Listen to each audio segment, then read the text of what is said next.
Price the lord. Hallelujah. ಪ್ರಾರ್ಥನೆ ಮಾಡಿಕೊಳ್ಳೋಣ. ಸರ್ವ ಸೃಷ್ಟಿಕರ್ತನಾದ ತಂದೆಯ ದೇವರೇ, ಮಗನ ದೇವರೇ, ಪರಿಶುದ್ಧಾತ್ಮನೇ, ನಿಮ್ಮ ನಾಮಕ್ಕೆ ಸ್ತೋತ್ರ. ಸ್ವಾಮಿ, ದಿವಸ ಈ ಸಮಯವು ಕೂಡ ನಿಮ್ಮಿಂದ ನೇಮಕವಾದಂತಹ ದಿವಸ, ಸಮಯದಕ್ಕಾಗಿ ನಿಮಗೆ ಸ್ತೋತ್ರ. ಈ ದಿವಸದ ಸಂದೇಶದ ಭಾಗವನ್ನು ಕೂಡ ಹೇರಳವಾಗಿ ಆಶೀರ್ವದಿಸಿರಿ. ನಿಮ್ಮ ಪವಿತ್ರಾತ್ಮರ ಮೂಲಕ ನಡೆಸುವುದಕ್ಕಾಗಿ ಸ್ತೋತ್ರ. ನಿಮ್ಮ ಪ್ರೀತಿ ಸಹಾಯ ಇಲ್ಲದೆ ಏನಾಗಲು ಏನು ನಡೆಯಲು ಸಾಧ್ಯವಿಲ್ಲ. ನಿಮ್ಮೆಲ್ಲ ಪ್ರೀತಿ ಉಪಕಾರಗಳಿಗಾಗಿ ಕೃತಜ್ಞತಾ ವಂದನೆಗಳು. ಯೇಸುವಿನ ನಾಮದಲ್ಲಿ ಪ್ರಾರ್ಥಿಸಿದ್ದೇನೆ ನಮ್ಮ ತಂದೆಯೇ, ಆಮೇನ್. ಇದನ್ನು ಕೇಳುತ್ತಿರುವ ನನ್ನ ಸಹೋದರ ಸಹೋದರಿಯರೇ, ನಿಮಗೂ ನನ್ನ ಹೃದಯಪೂರ್ವಕವಾದಂಥ ನಮಸ್ಕಾರಗಳು. ದೇವರು ಈ ದಿವಸ ಕೂಡ ನಿಮ್ಮನ್ನು, ನಿಮ್ಮ ಮಕ್ಕಳನ್ನು ಎಲ್ಲ ರೀತಿಯಲ್ಲಿ ಹೇರಳವಾಗಿ ಆಶೀರ್ವದಿಸಲಿ. ವಾರದ ಕೊನೆಯ ದಿವಸ, ಸಬ್ಬತ್ತು, ಪಾಪಗಳಿಗಾಗಿ ಪಶ್ಚಾತ್ತಾಪ ಪಡುವಂಥ ದಿವಸ, ವಿಶ್ರಾಂತಿ ದಿವಸವಾಗಿದೆ. ದೇವರ ನಾಮಕ್ಕೆ ಸ್ತೋತ್ರವಾಗಲಿ. ಈ ದಿವಸದ ಸಂದೇಶದ ಭಾಗವು ಕೀರ್ತನೆಗಳು 18ನೇ ಅಧ್ಯಾಯ 21ರಿಂದ. ಕೀರ್ತನೆಗಳು 18ನೇ ಅಧ್ಯಾಯ 21ರಿಂದ. ದೇವರ ನಾಮಕ್ಕೆ ಸ್ತೋತ್ರವಾಗಲಿ. ಯೆಹೋವನ ಮಾರ್ಗವನ್ನೇ ಅನುಸರಿಸಿದೆನಲ್ಲ, ನನ್ನ ದೇವರನ್ನು ಬಿಟ್ಟು ದುಷ್ಟನಾಗಲಿಲ್ಲವಲ್ಲ. ದಾವೀದ ಅರಸರು ಅದನ್ನು ಹೇಳ್ತಾ ಇದ್ದಾರೆ. ದೇವರು ನನಗೆ ದೇವರನ್ನು ತಿಳಿಯಪಡಿಸಿದರು, ಆಮೇಲೆ ದೇವರ ಮಾರ್ಗದಲ್ಲೇ, ಹೇಳಿದ ಮಾರ್ಗದಲ್ಲೇ ನಾನು ನಡೆದೆ, ನಾನು ದುಷ್ಟನಾಗಲಿಲ್ಲ ಅಂತ. ಆಗಿದ್ರೆ ಅರ್ಥ ಏನಪ್ಪ ಅಂದರೆ, ದೇವರನ್ನೇ ನಮಗೆ ಯಾವ ರೀತಿಯಲ್ಲಿ ಆದರೂ ಇತರರ ಮೂಲಕವೂ ತಿಳಿಯಪಡಿಸಿದ ಮೇಲೆ, ಅಥವಾ ಗ್ರಂಥಗಳನ್ನು ಓದಿ ತಿಳಿದುಕೊಳ್ಳುವಂತೆ ಆಶೀರ್ವಾದ ಮಾಡಿದ ಮೇಲೆ, ಅಥವಾ ಸರಿಯಾದ ಉಪದೇಶವನ್ನು ಕೇಳುತ್ತಿರುವುದು ದೇವರ ಪ್ರೀತಿ, ಅದನ್ನು ಕೇಳಿದ ಮೇಲೆ ನಾವು ಅದಕ್ಕೆ ವಿರುದ್ಧವಾಗಿ ನಡ್ಕೊಂಡ್ರೆ ಅಂಥವ್ರು ಏನಾಗ್ತಾರೆ? ದುಷ್ಟರಾಗ್ತಾರೆ ಅಂತ ಇದರ ಅರ್ಥವಾಗಿದೆ. ದೇವರ ನಾಮಕ್ಕೆ ಸ್ತೋತ್ರವಾಗಲಿ. ಹಾಗೆ ಅನೇಕರು ಕೇಳ್ತಾರೆ, ಸ್ವಲ್ಪ ದಿವಸನೋ, ಸ್ವಲ್ಪ ತಿಂಗಳು, ಅಥವಾ 1 ವರ್ಷನೋ 2 ವರ್ಷನೋ, ಅದು ಬಹಳ ಕಷ್ಟ. ಮತ್ತೆ ತಿರುಗಿ ಪ್ರಾಪಂಚಿಕ ವಿಷಯಕ್ಕೆ ಹಿಂದಿನ ಜೀವಿತದಲ್ಲಿ ಬೇರೆಯವರಾಗಿ ಹೋಗ್ತಾರೆ. ಆಗ ಅಲ್ಲಿ ನಾನಾ ಥರದ ಕಷ್ಟ, ಸಂಕಟ, ದುಃಖ, ಶಿಕ್ಷೆಗಳನ್ನು ಅನುಭವಿಸ್ತಾರೆ. ಆವಾಗ ಏನು ಹೇಳ್ತಾರೆ? ಅಯ್ಯೋ, ನನಗೆ ದೇವ್ರು ಯಾಕೆ ಹೇಗೆ ಮಾಡ್ದ? ಪರಮಾತ್ಮ, ಭಗವಂತ, ಯೇಸು ಕ್ರಿಸ್ತ, ಯೆಹೋವ, ಅಲ್ಲ, ಶಿವ ಯಾಕೆ ನನಗೆ ಹೀಗೆ ಮಾಡಿದ ಅಂತ ಹೇಳ್ತಾರೆ. ತಿಳಿಸಿದ್ದಾರೆ, ಮಾತು ಕೇಳಲಿಲ್ಲ. ಆ ಕೇಳದವರೇ ದುಷ್ಟರಾಗ್ತಾರೆ. ಅದಕ್ಕೆ ದಾವೀದರಸರು ಹೇಳಿದ್ದು, ಯೆಹೋವನ ಮಾರ್ಗವನ್ನೇ ಅನುಸರಿಸಿದೆನಲ್ಲ, ದೇವರನ್ನೇ ನನಗೆ ತಿಳಿಯಪಡಿಸಿದ ಮೇಲೆ ನಾನು ಅದೇ ಮಾರ್ಗದಲ್ಲಿ ನಡೆದೆ, ಆಗ ನಾನು ದುಷ್ಟನಾಗಲಿಲ್ಲ ಅಂತ. ಆಗ ನಾವು ಒಳ್ಳೆ ಆಶೀರ್ವಾದ ಪಡಿಬೇಕಾದ್ರೆ ದೇವರು ತಿಳಿಸಿದ ಮೇಲೆ ಅದೇ ಮಾರ್ಗದಲ್ಲಿ ನಡೆದರೆ ಮಾತ್ರ. ಇಲ್ಲದಿದ್ದರೆ ಶಿಕ್ಷೆ ತಪ್ಪಿಸಿಕೊಳ್ಳಲು ಸಾಧ್ಯವಿಲ್ಲ. ಅದು ಎಂಥ ಶಿಕ್ಷೆ ಅಂದರೆ, ದೇವರನ್ನ ಅರಿಯೋದಕ್ಕಿಂತ ಮೊದಲು, ದೇವರು ನಮಗೆ ರಕ್ಷಣೆ ಕೊಡೋದಕ್ಕಿಂತ ಮೊದಲು ಯಾವ ಶಿಕ್ಷೆಯನ್ನು ನಾವು ಅನುಭವಿಸಿಕೊಂಡು ಬಂದಿದ್ದೇವೆ, ಕಷ್ಟ, ಸಂಕಟ, ದುಃಖ, ಕಣ್ಣೀರು, ಅದಕ್ಕಿಂತ ಜಾಸ್ತಿಯೇ ಶಿಕ್ಷೆಯನ್ನು ಅನುಭವಿಸಬೇಕಾಗ್ತದೆ ಅಂತ. ಯಾಕೆಂದರೆ ದೇವರು ನಮ್ಮನ್ನು ರಕ್ಷಣೆಗಾಗಿ ಬಂದಿದ್ದಾರೆ. ಆಗ ನಾವು ದೇವರ ಮಾತಿಗೆ ಕಿವಿ ಕೊಡದ ಹೋದರೆ, ನನ್ನ ಮಾತು ನೀನು ಕೇಳುವುದಿಲ್ಲಲ್ಲ ಅಂತ ಹೇಳಿ ಏನು ಮಾಡ್ತಾರೆ? ಶಿಕ್ಷೆಗೆ ಬಿಟ್ಟು ಬಿಡ್ತಾರೆ. ಅದಾಗಿದೆ ಕೆಲವು ಸೈತಾನನ ಮುಖಾಂತರ, ಕೆಲವು ದುಷ್ಟ ವ್ಯಕ್ತಿಗಳ ಮೂಲಕ ಶಿಕ್ಷೆಯನ್ನು ಅನುಭವಿಸುವಂಥದ್ದು. ಆದ್ದರಿಂದ ಬಹಳ ಎಚ್ಚರವಾಗಿರಬೇಕು. ದೇವರ ನಾಮಕ್ಕೆ ಸ್ತೋತ್ರವಾಗಲಿ. 22, ನಾನು ಆತನ ಆಜ್ಞೆಗಳನ್ನು ಯಾವಾಗಲೂ ನನ್ನ ಎದುರಿನಲ್ಲಿ ಇಟ್ಟುಕೊಂಡೆನು, ಆತನ ವಿಧಿಗಳನ್ನು ಅಲಕ್ಷ್ಯ ಮಾಡಲೇ ಇಲ್ಲ. ದೇವರ ನಾಮಕ್ಕೆ ಸ್ತೋತ್ರವಾಗಲಿ. ನೋಡಿ, ಅಲ್ಲಿ ಏನಾಯ್ತು? ಯಾವಾಗಲೂ ದೇವರ ವಾಕ್ಯಗಳನ್ನು ಎದುರಲ್ಲೇ ಇಟ್ಟುಕೊಂಡ ಮನಸ್ಸಿನಲ್ಲಿ ನಾನು ಅದನ್ನು ಅಲಕ್ಷ್ಯ ಮಾಡಲೇ ಇಲ್ಲ. ಹಾಗೆ ದೇವರ ವಾಕ್ಯಗಳನ್ನು, ಮಾತುಗಳನ್ನು ತಿಳಿಸಿದ ಮೇಲೆ ನಾವು ತಾತ್ಸಾರ ಮಾಡಬಾರದು. ಇನ್ನು ಕೆಲವರು ಹೇಳಿದ ಹಾಗೆ, ಅಯ್ಯೋ ನಾವು ಬದುಕೋದೇ ಹಾಗೆ ಹೀಗೆ ನಾನಾ ರೀತಿ ಅನ್ಯಾಯ, ಜಾಗ, ಮೋಸಕ್ಕೆ ಹೋಗ್ತಾರೆ, ನಾವು ಹಾಗಾದರೆ ಬದುಕೋದು ಹೇಗೆ ಅಂತ ಇಲ್ಲ. ದೇವರು ನಮಗೆ ದರ್ಶನ ಕೊಟ್ಟ ಮೇಲೆ ದೇವರು ಹೇಳಿದ ಮಾರ್ಗದಲ್ಲೇ ನಾವು ಇಟ್ಟುಕೊಳ್ಬೇಕು. ಅದು ಯಾವಾಗಲೂ ನಮ್ಮ ಹೃದಯದಲ್ಲಿಯೂ ಜ್ಞಾನದಲ್ಲಿ ಇಟ್ಟುಕೊಳ್ಳಬೇಕು. ಧರ್ಮೋಪದೇಶ ಕಾಂಡ 6ನೇ ಅಧ್ಯಾಯ 5ನೇ ವಚನದಲ್ಲಿ ಕೂಡ ನೋಡುವಾಗ, ಇಸ್ರಾಯೇಲರೇ ಕೇಳಿರಿ, ನಮ್ಮ ದೇವರಾದ ಯೆಹೋವನನ್ನು ಪೂರ್ಣ ಹೃದಯ, ಮನಸ್ಸು, ಪ್ರೀತಿಯಿಂದ ಆರಾಧಿಸಬೇಕೆಂಬುದಾಗಿ ಬರೆಯಲ್ಪಟ್ಟಿದೆ. ಆದರೆ ಯಾವಾಗಲೂ ದೇವರ ವಾಕ್ಯ ನಮ್ಮಲ್ಲಿರಬೇಕು. ದೇವರ ದರ್ಶನವಾದ ಮೇಲೆ ಪ್ರಾಪಂಚಿಕ ವಿಷಯಕ್ಕೆ ಹೋಗಬಾರದು. ಆತನ ವಿಧಿಗಳನ್ನು ಅಲಕ್ಷ್ಯ ಮಾಡಲೇ ಇಲ್ಲ. ಯಾವಾಗಲೂ ದೇವರ ವಾಕ್ಯವನ್ನು ಅಲಕ್ಷ್ಯ ಮಾಡಬಾರದು. ನೋಡಿ, ದೇವರು ಆದುಕೊಂಡವರ ಮುಖಾಂತರ ಒಳ್ಳೆ ಬುದ್ಧಿವಾದವನ್ನು ಹೇಳ್ತಾರೆ. ಇವತ್ತು ಮನುಷ್ಯರಿಗೆ, ಗಂಡಸರಿಗೆ ಆಗಲಿ, ಪುರುಷರಿಗಾಗಲಿ, ಸ್ತ್ರೀಯರಿಗಾಗಲಿ, ಯಾರಿಗಾದರೂ ಹೇಳುತ್ತಾರೆ. ಆವಾಗ ಅಲಕ್ಷ್ಯ ಮಾಡಿದರೆ ಮತ್ತು ಶಿಕ್ಷೆಗೆ, ಕಷ್ಟ, ಸಂಕಟ, ದುಃಖಗಳಿಗೆ ಕಣ್ಣೀರಾಗುವಂಥದ್ದು ಇದೆ. ದೇವರು ಹೇಳುವುದಂದರೆ ನೇರವಾಗಿ ದೇವರು ಬರುವುದಲ್ಲ. ದೇವರು ಯಾರನ್ನು ಸರಿಯಾದ ಸಾಕ್ಷಿಗಳನ್ನಾಗಿ ಮಾರ್ಪಡಿಸುತ್ತಾರೋ ಅವರು ಬುದ್ಧಿವಾದ ಹೇಳ್ತಾರೆ, ಗದರಿಸ್ತಾರೆ, ಎಚ್ಚರಿಸ್ತಾರೆ. ಅವರು ಯಾವುದೇ ಹಿಂದೆ ಮುಂದೆ ನೋಡುವುದಿಲ್ಲ. ಈ ಲೋಕದ ವಿಷಯ, ದುಡ್ಡಿಗಾಗಿ, ಬೆಳ್ಳಿ ಬಂಗಾರ ಆಸ್ತಿಗಾಗಿ, ದಶಾಂಶ ಕಾಣಿಕೆಗಾಗಿ, ದುಡ್ಡಿಗಾಗಿ ಆಸೆ ಪಡುವುದೇ ಇಲ್ಲ. ಬದಲಾಗು ಬದಲಾಗು ಬದಲಾಗು ಅಂತೇಳಿ ಗದರಿಸ್ತಾರೆ, ಬೈತಾರೆ, ಖಂಡಿಸ್ತಾರೆ, ಎಚ್ಚರಿಸ್ತಾರೆ. ಇದುವೇ ದೇವರು ಹೇಳಿಸುವಂಥದ್ದು. ಆವಾಗ ಒಂದು ವೇಳೆ ಅಲಕ್ಷ್ಯ ಮಾಡಿದರೆ ಶಿಕ್ಷೆ ತಪ್ಪಿಸಿಕೊಳ್ಳಲು ಸಾಧ್ಯವೇ ಇಲ್ಲ. ದೇವರ ನಾಮಕ್ಕೆ ಇದೇ ಆಗಿದೆ ದೇವರ ಪ್ರೀತಿ. 23, ನಾನು ಆತನ ದೃಷ್ಟಿಯಲ್ಲಿ ನಿರ್ದೋಷಿಯು, ಪಾಪದಲ್ಲಿ ಬೀಳದಂತೆ ಜಾಗರೂಕತೆಯಿಂದ ನಡೆದುಕೊಂಡೇನು. ನೋಡಿ, ದಾವೀದನು ಕೂಡ ಏನಾಯಿತು, ಅಲ್ಲಿ ದೇವರ ದರ್ಶನವಾದ ಮೇಲೆ ದೇವರು ಅವರೊಂದಿಗೆ ಮಾತನಾಡಿದ ಮೇಲೆ ಆತನ ದೃಷ್ಟಿಯಲ್ಲಿ ನಿರ್ದೋಷಿ.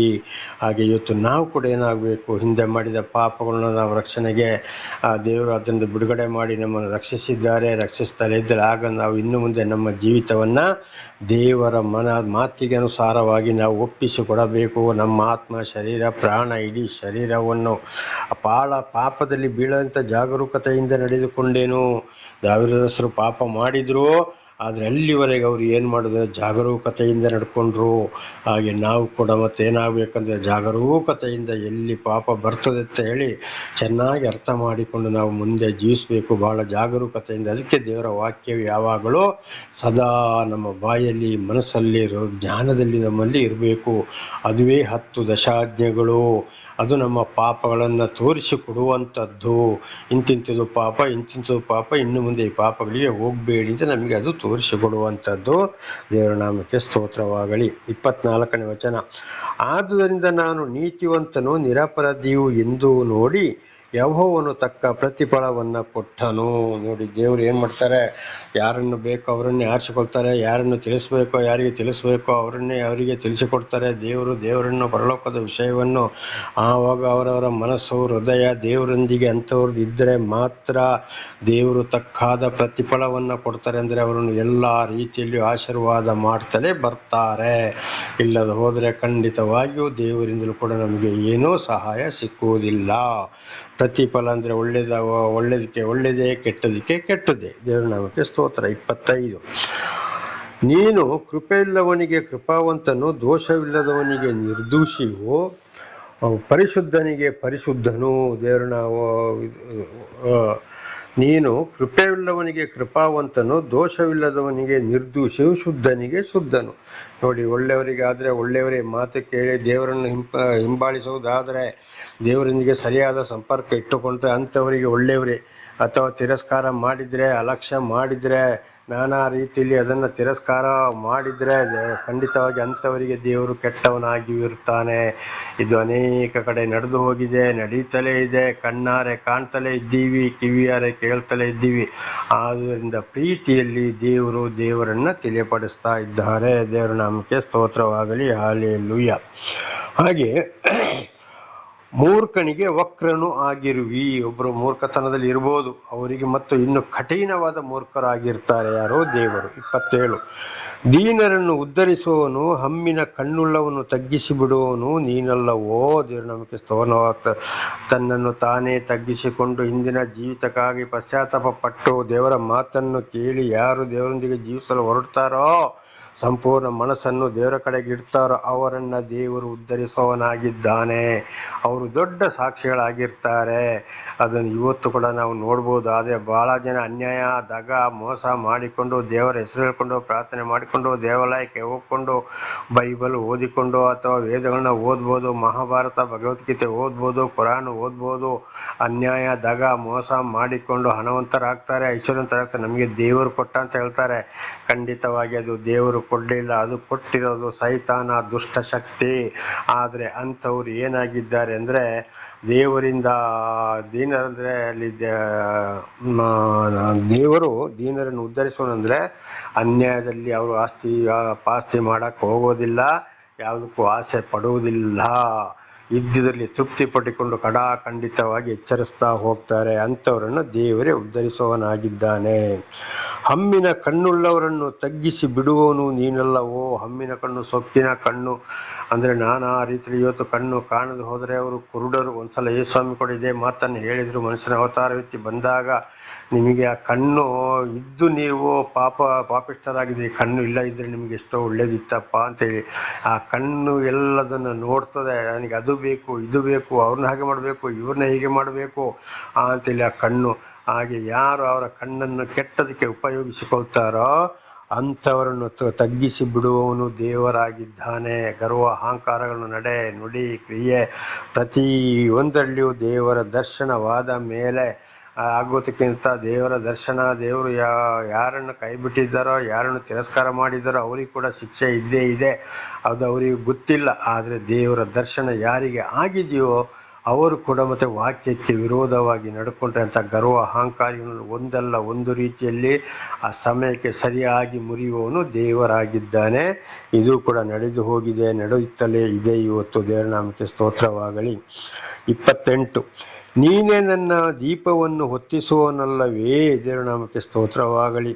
ನೋಡಿ, ಇವತ್ತು ಮನೆಯೊಳಗಡೆ ಖಂಡಿತವಾಗಿ ಇವತ್ತು ಕತ್ತಲೆ ಆದಾಗ ಮೊದಲಿನ ಕಾಲದಲ್ಲಿ ಕರೆಂಟ್ ಇರಲಿಲ್ಲ, ಬರೀ ದೀಪ ಇತ್ತು. ಆದರೆ ಆ ದೀಪ ಬೆಳಕು ತೋರಿಸ್ತದೆ. ಹಾಗೆ ನಮ್ಮ ಪಾಪಮಯ ಜೀವಿತದಿಂದ ನಮ್ಮನ್ನು ಪಾಪದಿಂದ ಬಿಡುಗಡೆ ಮಾಡಿ ರಕ್ಷಣೆ ಕೊಟ್ಟು ದೇವರ ಬೆಳಕನ್ನು ಕೊಟ್ಟು ಆಶೀರ್ವಾದ ಮಾಡಿದವನು ನೀನಲ್ಲವೇ. ನನ್ನ ಜೀವಕ್ಕೆ ಬೆಳಕನ್ನು ಕೊಟ್ಟವನಂದರೆ ಪಾಪದಿಂದ ಬಿಡುಗಡೆ ಮಾಡಿ ರಕ್ಷಣೆ ಕೊಟ್ಟು ನಡೆಸ್ತಾ ಇರೋದು ನೀನಲ್ಲವೋ. ನಿಜವಾಗಲೂ ಸರ್ವ ಸೃಷ್ಟಿ ಮಾಡಿದಂಥ ದೇವರಾಗಿದ್ದಾರೆ. ಇನ್ನು ಯಾವ ದೇವರಿಂದಲೂ ಯಾವ ಮನುಷ್ಯರಿಂದಲೂ ಸಾಧ್ಯವಿಲ್ಲ. ನನ್ನ ದೇವರಾದ ಯೆಹೋವನು ನನಗೆ ಬೆಳಕನ್ನು ಕೊಟ್ಟು ಕತ್ತಲನ್ನು ಪರಿಹರಿಸುವನು. ನೋಡಿ, ಆ ನಂಬಿಕೆ ಅರಸರಲ್ಲಿತ್ತು. ಇದು ನನಗೆ ಬೆಳಕನ್ನು ಕೊಟ್ಟು ಕತ್ತಲೆಯಿಂದ ಪರಿಹರಿಸುವನು, ಬೇಕಾದಾಗಿ ನಡೆಸುವನು, ಪಾಪದಿಂದ ಬಿಡುಗಡೆ ಮಾಡುವನು ದೇವರಲ್ಲವೇ. ಯೆಹೋವನೆಂದರೆ ಪರಮಾತ್ಮ ಭಗವಂತನಲ್ಲವೇ ಅಂತ ದೇವರ ನಾಮಕ್ಕೆ ಸ್ತೋತ್ರವಾಗಲಿ. ಇದು ದಾವೀದ ಅರಸರಾಗಿದ್ದಾಗ ಬೇಡಿಕೊಂಡ ಒಂದು ಪ್ರಾರ್ಥನೆ, ದೇವರನ್ನ ಹೊಗಳಿದಂಥದ್ದು ಆಗಿದೆ. ಹಾಗೆ ಇದು ಇವತ್ತು ನಮ್ಮ ಜೀವಿತಕ್ಕೂ ಕೂಡ ಅನೇಕ ರೀತಿ ನಮ್ಮ ಹಿರಿಯರ ಮೂಲಕವೋ ನಮ್ಮ ಮೂಲಕವೋ ಬಂದು ಹೋದ ಅಪರಾಧಗಳಿಂದ ಕ್ಷಮಿಸಿ ವಿದ್ಯೆ ಬುದ್ಧಿ ಜ್ಞಾನ ಕೊಟ್ಟು ಅನ್ನ ಆಹಾರ ನೀರು ಗಾಳಿ ಎಲ್ಲವನ್ನ ಕೊಟ್ಟು ಸಾಕ್ತಾ ಇರೋರು ಯಾರು? ಸರ್ವ ಸೃಷ್ಟಿಕರ್ತನಾದಂಥ ದೇವರಾಗಿದ್ದಾರೆ ಹೊರತು ಬೇರೆ ಈ ಭೂಲೋಕದ ದೇವರುಗಳಲ್ಲ, ಯಾವ ದೇವಮಾನವರಲ್ಲ, ಯಾವ ಮನುಷ್ಯರಲ್ಲ. ಯಾವುದು ಎಷ್ಟೇ ಕೋಟಿ ಎಷ್ಟೋ ಬೆಳ್ಳಿ ಬಂಗಾರ ವಜ್ರ ವೈದ್ಯರು ಹಾಕಿ ದೇವಸ್ಥಾನ ಕಟ್ಟಲಿ ಏನೇ ಮಾಡಲಿ ಎಲ್ಲ ವೇಸ್ಟ್ ಅಲ್ಲವೇ ಅಲ್ಲ.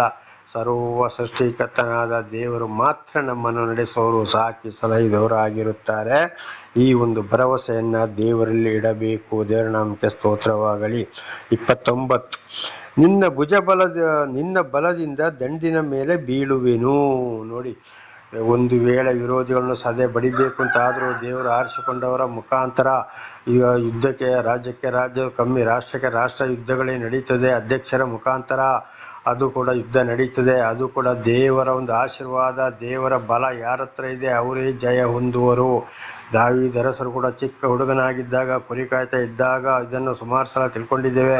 ಫಿಲಿಷ್ಟಿಯರ ಅಂಥ ಒಂದು ದೊಡ್ಡ ಬಲಾಢ್ಯ ಮನುಷ್ಯ ಗೋಲಿಯಾತನಾಗಿದ್ದ. ಇಡೀ ಇಸ್ರೇಲರೇ ಹೆದರ್ತಾ ಇದ್ರು. ಆದರೆ ಒಂದೇ ಒಂದು ಕವನೆ ಕಲ್ಲಿ ಹೋಗಿ ಬಿಲ್ಲಲ್ಲಿ ಹೊಡೆದಾಗ ಅವನ ಗೋಲಿಯಾತನ ಹಣೆಯೊಳಗೆ ನುಗ್ಗಿ ಎಲ್ಲೇ ಬಿದ್ದೋದ. ಒಂದೇ ಒಂದು ಕಲ್ಲು ಹಣೆಗೆ ನುಗ್ಗಿದಾಗ ಏನು ಮಾಡಲು ಆಗಲಿಲ್ಲ. ರುಂಡವನ್ನು ಕತ್ತರಿಸಿ ಜೆರುಸಲೇಮಿಗೆ ತೆಗೆದುಕೊಂಡು ಹೋಗುವ ಹಾಗೆ ಮಾಡಿದ್ರು. ಆಗಷ್ಟು ಚಿಕ್ಕ ದಾವೀದರು ಅಂತ ಚಿಕ್ಕ ಹುಡುಗನಿಗೆ ಬಲ ಯಾರು ಕೊಟ್ಟರು? ಆ ಶಕ್ತಿ ಎಲ್ಲಿಂದ ಬಂತು? ದೇವರಿಂದ. ಹಾಗೆ ಇವತ್ತು ಒಬ್ಬೊಬ್ಬಂಥ ರೌಡಿಗಳಿರಲಿ, ಎಂಥ ಬಲಾಢ್ಯರಿರಲಿ, ಏನೇ ಇರಲಿ, ಅವರನ್ನು ಜಯಿಸಬೇಕೆಂತೆಂಥ ಬಡವರು ಇವತ್ತು ಜಯಿಸ್ತಾರೆ. ಎಂತೆಂಥೋ ರಾಷ್ಟ್ರಗಳು ಯುದ್ಧ ಮಾಡಿ ಜಯಿಸ್ತಾರೆ. ದೇವರು ಯಾರ ಪರವಾಗಿ ಇರ್ತಾರೋ ಅವರಿಗೆ ಜಯ ಸಿಕ್ಕುವುದು ಹೊರತು ಇನ್ನು ಯಾರಿಗೂ ಜಯ ಸಿಕ್ಕುವುದಿಲ್ಲ. ದೇವರ ಮಾತನ್ನು ಕೇಳದೆ ಹೋದರೆ ಆ ರಾಷ್ಟ್ರಗಳು ಕೂಡ ಹುಡಿ ಆಗ್ತವೆ, ಯುದ್ಧದಲ್ಲಿ ಹೆಣಗಳು ಬೀಳ್ತವೆ, ನಾನಾ ರೀತಿ ಪಟ್ಟಣಗಳು ನಾಶ ಆಗುವಂಥದ್ದು ಇದುವೇ. ದೇವರ ನಾಮಕ್ಕೆ ಸ್ತೋತ್ರವಾಗಲಿ. ಹಲ್ಲೆಲೂಯಾ. ಅದೇ ಇವತ್ತು ಇಸ್ರೇಲಲ್ಲಿ ಕೂಡ ನಡೀತಾ ಇರೋದು. ಉದಾಹರಣೆಗೆ ತೆಗೆದುಕೊಳ್ಳೋಣ, ಈಗ ಅಮೇರಿಕದವನು ಕ್ರಿಶ್ಚಿಯನ್ ರಾಷ್ಟ್ರವಾಗಿತ್ತು, ಈಗ ಪ್ರಜಾಪ್ರಭುತ್ವ ರಾಷ್ಟ್ರವಾಗಿದೆ. ಅಲ್ಲಿನ ಟ್ರಂಪ್ ಏನು ಮಾಡ್ತಾ ಇದ್ದಾನೆ? ನಾನೆಂಬ ಗರ್ವ ಅಹಂಕಾರದಲ್ಲಿ ನಡೀತಾ ಇದ್ದಾನೆ. ನೋಡಿ, ಆ ಚಿಕ್ಕ ರಾಷ್ಟ್ರವಾದ ಇರಾನ್ ಮೂಲಕ ಬಹಳಷ್ಟು ನಷ್ಟ ಮಾಡಿದ್ರು ಅಮೇರಿಕಕ್ಕೆ. ಕಾರಣ ಗರ್ವ ಅಹಂಕಾರ. ಕ್ರಿಶ್ಚಿಯನ್ಗಳು ಅಂತೇಳಿ ಏನು ಬಿಟ್ಟರೆ ದೇವರು ಬಿಡಲಿಲ್ಲ. ಅದೇ ರೀತಿ ಇಸ್ರೇಲ್ ಕೂಡ ಬಹಳ ಹುಡಿ ಆಯಿತು. ಇವತ್ತು ಅದೇ ಲೆಬನಾನ್ ಮುಖಾಂತರ ಯುದ್ಧಕ್ಕೆ ಹೋದಾಗ ಕಾರಣ ಏನು, ಇಸ್ರೇಲರು ಕೂಡ ಇವತ್ತು ಮೊದಲು ಆದರೂ ಬಹಳ ಚೆನ್ನಾಗಿ ನಡೀತಾ ಇತ್ತು. ಈಗ ಪ್ರತಿಯೊಂದು ದೇವರ ವಾಕ್ಯಕ್ಕೆ ವಿರುದ್ಧವಾಗಿ ಅಲ್ಲಿ ನಡೀತಾ ಇದೆ. ಆದ್ರಿಂದ ಇಸ್ರೇಲಿಗೆ ಕೂಡ ಕಷ್ಟ, ಸಂಕಟ, ದುಃಖಗಳು ಬಂದು ಹೋಗಿದ್ದಾವೆ. ನಾನು ಆರಿಸಿಕೊಂಡ ಪ್ರಜೆಗಳು, ನನ್ನ ಪ್ರಜೆಗಳಿಗೆ ಆ ರಾಷ್ಟ್ರವನ್ನು ನಾನು ಕೊಟ್ಟಂತೆ ಅನ್ನೋ ದೇವರು ಸುಮ್ಮನೆ ಕೂತ್ರ ಇಲ್ಲ. ಅಪೊಸ್ತಲರ ಕೃತ್ಯದಲ್ಲಿ ಬೈಬಲಲ್ಲಿ ದೇವರು ಪಕ್ಷಪಾತಿಯಲ್ಲ, ಮುಖ ದಾಕ್ಷಿಣ್ಯ ನೋಡೋನಲ್ಲ ಎಂಬುದಾಗಿ ಬರೆಯಲ್ಪಟ್ಟಿದೆ. ದೇವರ ನಾಮಕ್ಕೆ ಸ್ತೋತ್ರವಾಗಲಿ.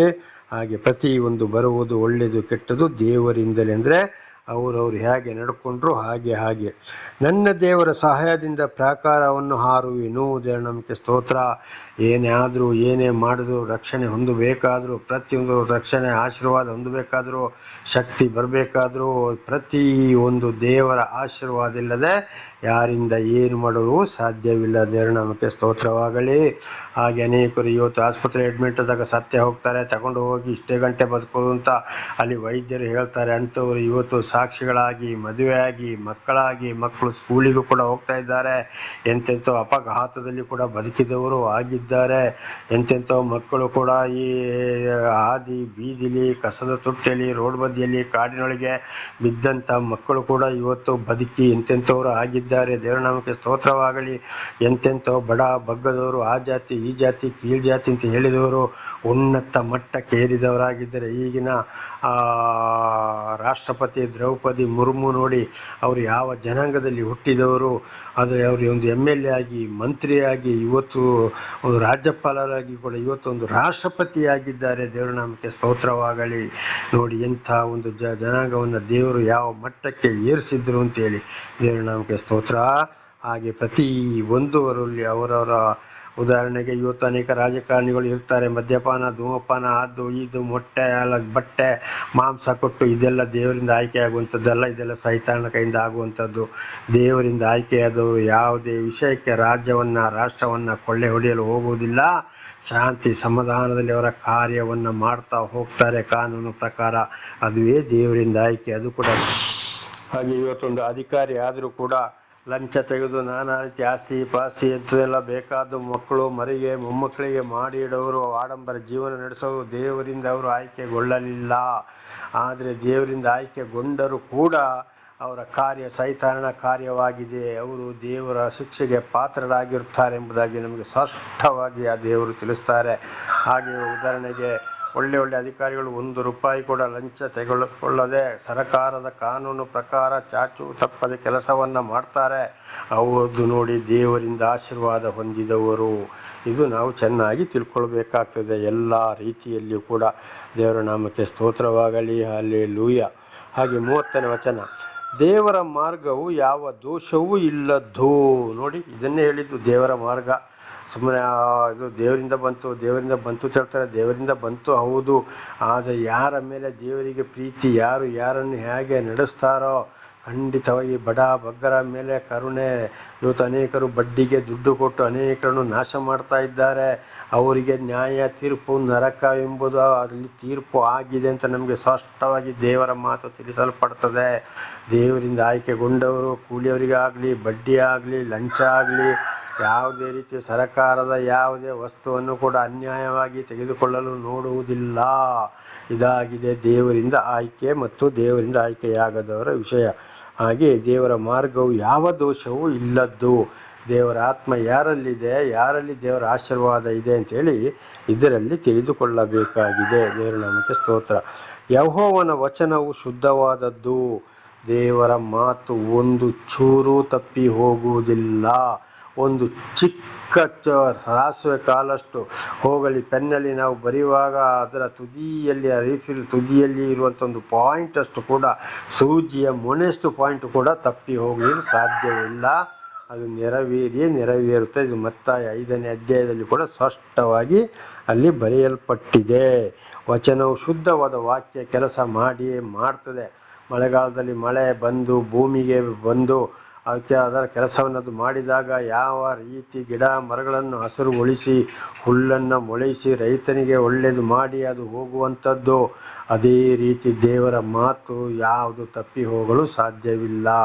ಒಂದು ವೇಳೆ ತಪ್ಪಿ ಹೋದರೆ ಸುನಾಮಿ, ಬಿರುಗಾಳಿ, ಚಂಡಮಾರುತ, ಬೆಟ್ಟ ಗುಡ್ಡ, ಸುರಿಯೋದು, ಬೆಂಕಿ ಬಿದ್ದು ನಾಶವಾಗುವಂಥದ್ದು, ಇದು ಕೂಡ ದೇವರ ಕೋಪ.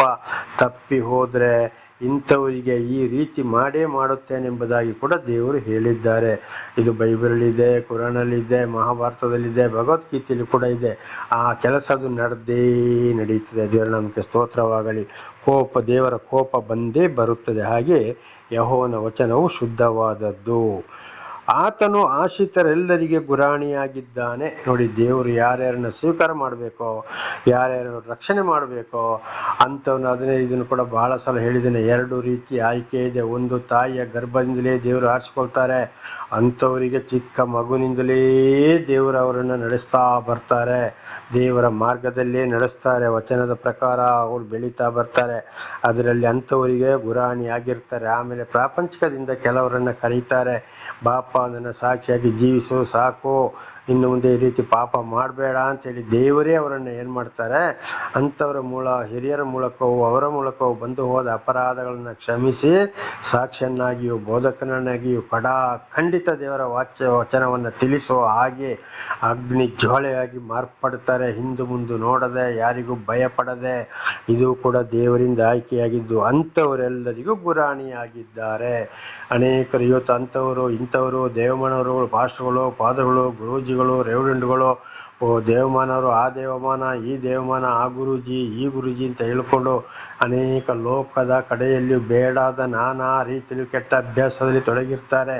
ಖಂಡಿತವಾಗಿ ಅಂಥವರಿಗೆ ದೇವರು ಗುರಾಣಿ ಆಗಲಿಲ್ಲ.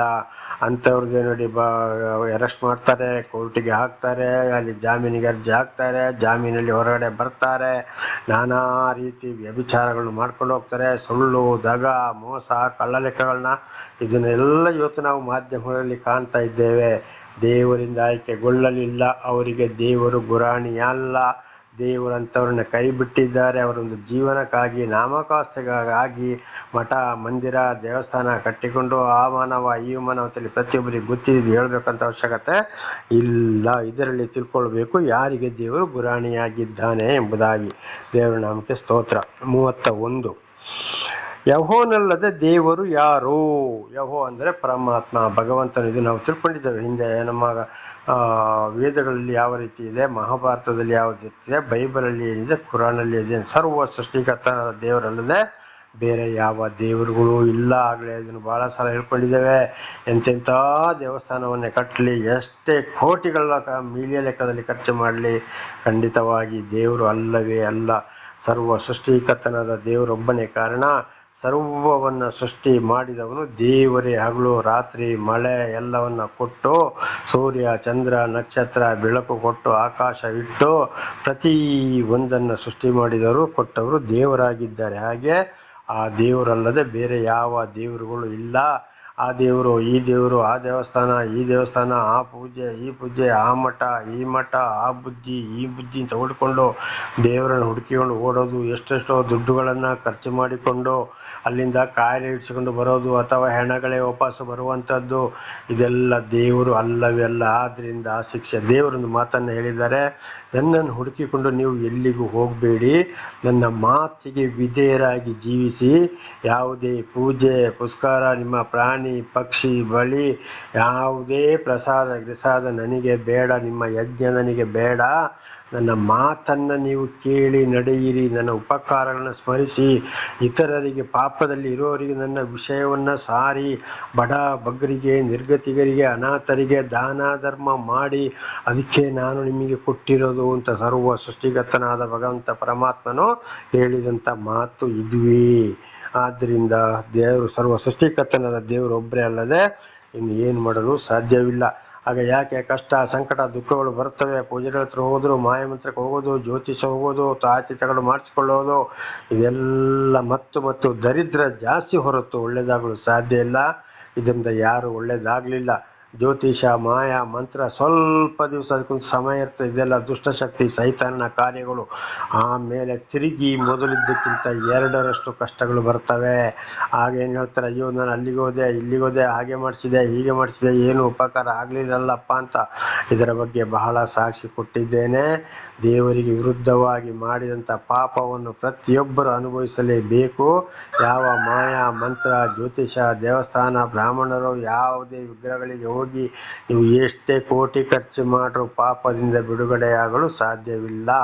ಸರ್ವ ಸೃಷ್ಟಿಕರ್ತ ಪರಮಾತ್ಮ ಭಗವಂತನಿಂದ ಅಲ್ಲ, ದೇವರಿಂದ ಮತ್ತು ಯೇಸುವಿನಿಂದಲೇ ಸಾಧ್ಯ. ದೇವರ ನಾಮಕ್ಕೆ ಸ್ತೋತ್ರವಾಗಲಿ. ಹಲ್ಲೆಲೂಯಾ. ಆದ್ದರಿಂದ ನಮ್ಮ ಒಂದು ದೇವರು ಸರ್ವ ಸೃಷ್ಟಿಕರ್ತನ ದರ್ಶನ ಕೊಟ್ಟ ಮೇಲೆ ಅವರ ಹಿಂದೆ ನಾವು ಹೋಗಬೇಕು ಹೊರತು ಬೇರೆ ಯಾವ ದೇವರು ಅಲ್ಲ. ಅದಕ್ಕೆ ದಾವೀದನ ಹೆಸರು ಹೇಳುವುದು, ಯೆಹೋವನಲ್ಲದೆ ದೇವರು ಯಾರು? ಖಂಡಿತವಾಗಿ ಯಾವ ದೇವರುಗಳು ಅಲ್ಲ. ಹಾಗೆ ನಮ್ಮ ದೇವರ ಹೊರತು ಶರಣನು ಎಲ್ಲಿ? ನಿಜವಾದ ಶರಣ ಯಾರು? ಇವತ್ತು ಒಬ್ಬೊಬ್ರು ಹೇಳ್ತಾರೆ, ನನಗೆ ಆ ಗುರುಗಳು ಬೋಧನೆ ಮಾಡಿದ್ರು, ನನಗೆ ಈ ಗುರುಗಳು ಬೋಧನೆ ಮಾಡಿದ್ರು, ನಾನು ಅಲ್ಲಿಗೆ ಹೋದೆ, ಆ ಸ್ವಾಮೀಜಿ ಬೋಧನೆ ಮಾಡಿದ್ರು ಅಂತೇಳಿ. ನಿಜವಾಗ್ಲೂ ಅಲ್ಲ. ನಿಜವಾದ ಶರಣ ಇವತ್ತು ಭೂಲೋಕದಲ್ಲಿ ಮನುಷ್ಯರು ಶರಣಾದವರಲ್ಲಿ ಅನೇಕ ಸರಿಯಾಗಿ ದೇವರ ವಾಕ್ಯಗಳನ್ನು ಇದ್ದಾಗೆ ಆ ಮಾರ್ಗದಲ್ಲಿ ನಡೆಯೋರು ಎಲ್ಲೋ ಲಕ್ಷಕ್ಕೆ ಒಬ್ಬರು ಕೂಡ ಸಿಕ್ಕೋದಿಲ್ಲ. ನನ್ನ ಸಹೋದರ ಸಹೋದರಿಯರು, ಲಕ್ಷಕ್ಕೆ ಒಬ್ಬರು ಕೂಡ ಸಿಕ್ಕೋದಿಲ್ಲ. ಬಾಕಿ ಎಲ್ಲ ಮೋಸಗಾರರು, ದಗ, ಮೋಸ, ಅನ್ಯಾಯ, ಸುಳ್ಳು ಅವರ ಜೀವನಕ್ಕಾಗಿ. ಆದರೆ ನಿಜವಾದ ಶರಣ ಯಾರು? ದೇವರು, ಆ ಪರಮಾತ್ಮನ ಮಾತು, ಭಗವಂತನ ಮಾತು. ಅದುವೇ ಬೈಬಲ್ ಆಗಿದೆ, ಮಹಾಭಾರತವಾಗಿದೆ, ಭಗವದ್ಗೀತೆ ಆಗಿದೆ, ಕುರಾನ್ ಆಗಿದೆ. ದೇವರ ನಾಮಕ್ಕೆ ಸ್ತೋತ್ರವಾಗಲಿ. ಹಾಗೆ ನಿಜವಾದ ಶರಣನು ಯಾರು? ದೇವರೇ ಆಗಿದ್ದಾರೆ. ದೇವರ ಮಾತನ್ನೇ ಕೇಳಿ ತಿಳ್ಕೊಂಡು ಅದು ಸರಿಯಾಗಿ ಯಾರು ಉಪದೇಶ ಮಾಡ್ತಾರೋ ಎಲ್ಲದನ್ನು ಅವರಲ್ಲಿ ಅರ್ಥ ಮಾಡಿಕೊಂಡು ಅಂಥವರ ಹಿಂದೆ ಹಿಂಬಾಲಿಸಬೇಕು ಮತ್ತು ಗ್ರಂಥಗಳನ್ನ ಓದಿ ತಿಳ್ಕೊಳ್ಳೋಕ್ಕೆ ಅಭ್ಯಾಸ ಮಾಡಬೇಕು. ದೇವರ ನಾಮಕ್ಕೆ ಸ್ತೋತ್ರವಾಗಲಿ. 32ನೇ ವಚನ. ನನಗೆ ಶೌರ್ಯವೆಂಬ ನಡುಕಟ್ಟನ್ನು ಬಿಗಿಯುವವನು, ನನ್ನ ಮಾರ್ಗವನ್ನು ಸರಾಗ ಮಾಡುವವನು ಆತನೇ.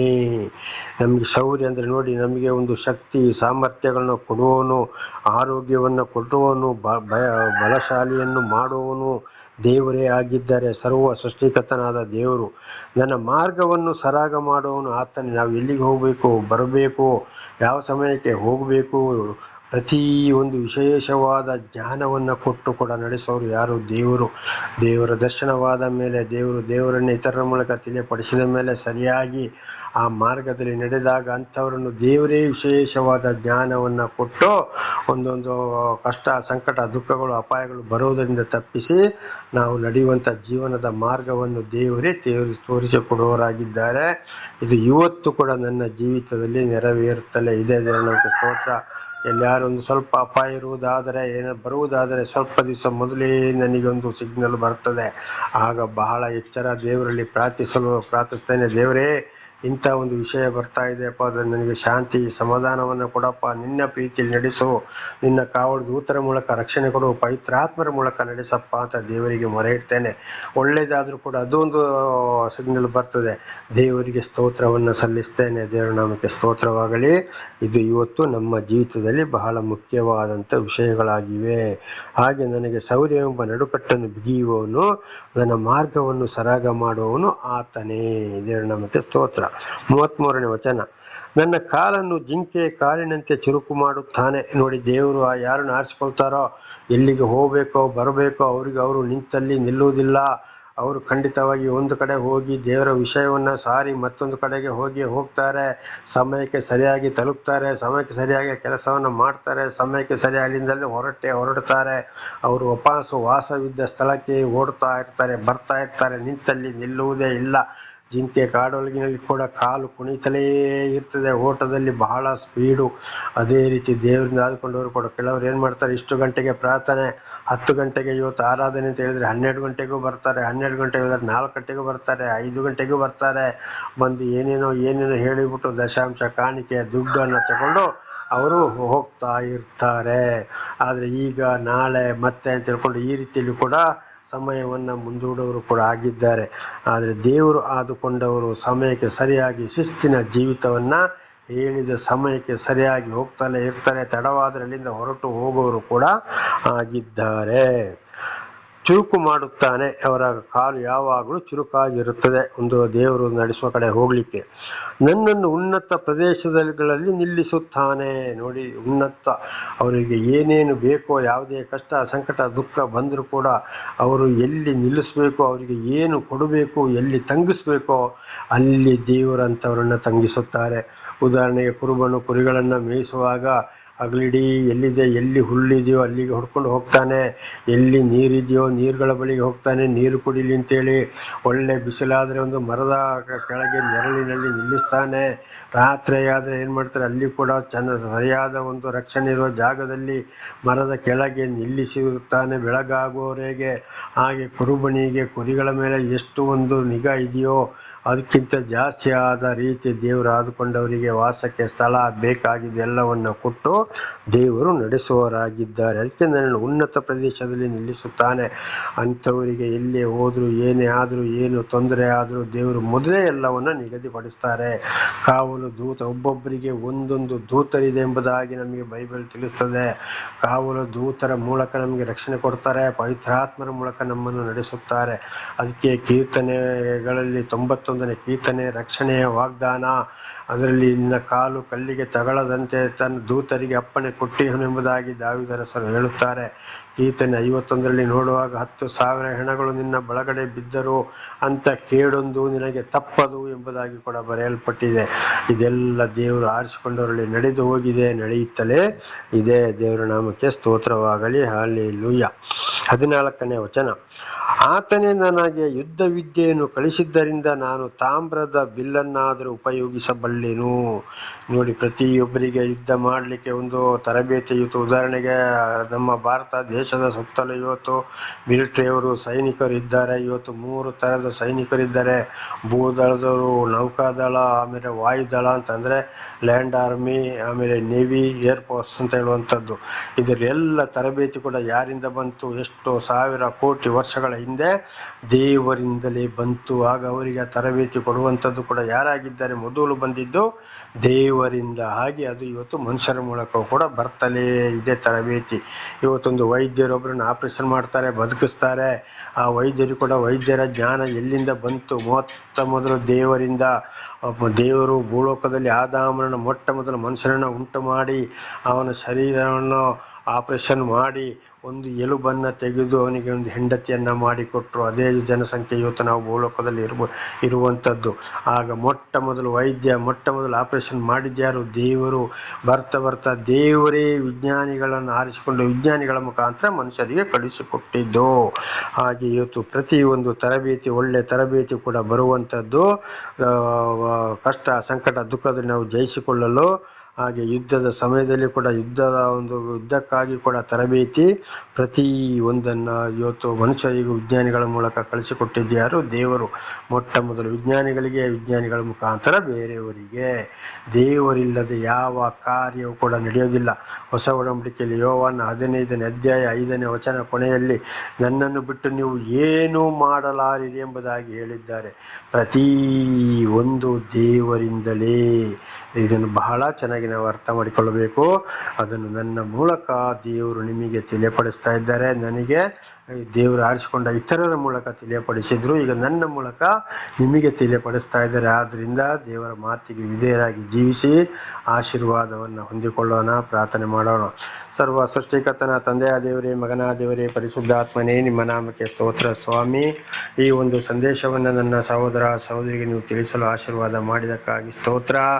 ಅವರಿಗೆ ಇದನ್ನು ತಿಳಿದುಕೊಂಡು ಬೇಕಾಗದರಂತೆ ನಡೆಯಲು, ನಿಮ್ಮನ್ನು ತಿಳಿದುಕೊಳ್ಳಲು ಬೇಕಾದಂಥ ವಿಶೇಷವಾದ ಜ್ಞಾನವನ್ನು ಅವರಿಗೆ ಅನುಗ್ರಹಿಸಿ. ಏನಾದರೂ ತಪ್ಪಿ ಹೋಗಿದ್ದರೆ ಅವರನ್ನು ಕ್ಷಮಿಸಿರಿ. ಪಾಪ ಪರಿಹಾರ, ರಕ್ಷಣೆ ನಿಮ್ಮಿಂದಲೇ ಹೊರತು ಬೇರೆ ಯಾರಿಂದಲೂ ಸಾಧ್ಯವಿಲ್ಲ. ಅವರವರ ಮಕ್ಕಳಿಗೂ ತಿಳಿಸಿ ಅವರೆಲ್ಲರೂ ಚೆನ್ನಾಗಿ ನಿಮ್ಮನ್ನು ಅರ್ಥಕೊಂಡು ಇತರರಿಗೆ ಸಾಕ್ಷಿಗಳಾಗುವಂತೆಯೂ ಮಾರ್ಪಡಿಸಿರಿ. ನಿಮ್ಮೆಲ್ಲ ಉಪಕಾರಗಳಿಗಾಗಿ ಕೃತಜ್ಞತಾ ವಂದನೆಗಳು ಯೇಸುವಿನ ನಾಮದಲ್ಲಿ ಪ್ರಾರ್ಥಿಸಿದ್ದೇನೆ ನಮ್ಮ ತಂದೆಯೇ, ಆಮೇನ್.